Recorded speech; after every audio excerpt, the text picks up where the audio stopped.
Тракторларды отырсаңдаршы, жаңа Мейіржан, былай қарай бір-бірден шыға беріңдерші. 2019 жылы Атамекен бастау кооперативі Жамбыл Жуалы ауданында құрылды, Ақтөбе ауылдық округінде.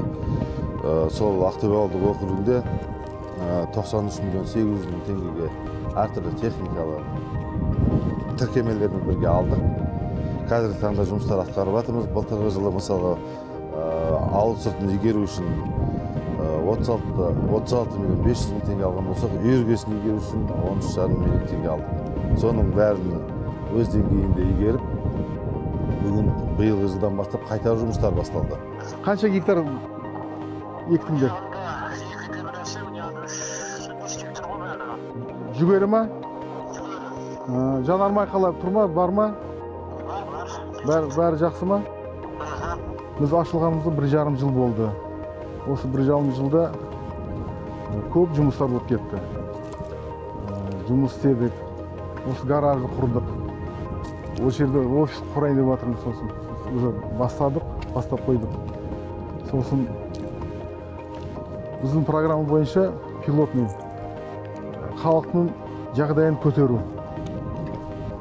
Соған жайлап келатырмыз, халыққа жақсы болсын, өзімізге де жақсы болсын деп. Мына біздің жаңағы опрыскиватель дейміз ғой.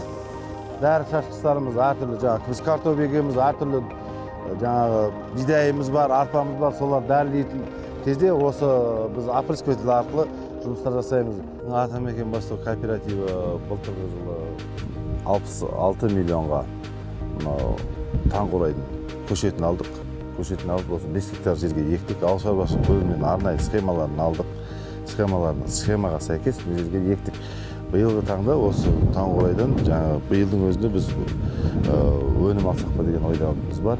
Біздің қожалыққа 34 шаруа қожалықтар бірікті. Жеріміз 235 гектар. 117 гектар жоңышқа өткен жылы еккенбіз. И биыл 118 гектар арпа ектік. Біз бұл ғимаратты салғанымыз мынау ауылымызда кішігірім сүт зауытын салсақ па деген ойдамыз.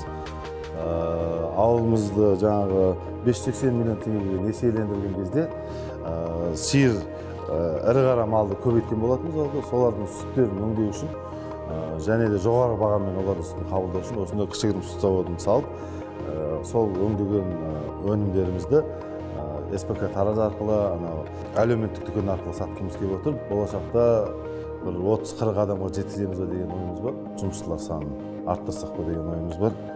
Қолдан келгенше жұмыс жасаймыз, енді бәрі бір Алланың қолында ғой. Өкіметке рахметімді айтамын. 50% техниканың бәрін 50% төлеп қойды олар. Өкімет төледі. 50% біз төлейміз. 2,5%-пен. Әр үйдің, әр отбасының жағдайы тыс қалмай, бәрі ескеріліп отыр. Бұл жоба арқылы ауыл тұрғындардың тұрмыстық жағдайын, табысын арттыруға мүмкіндігі өте зор.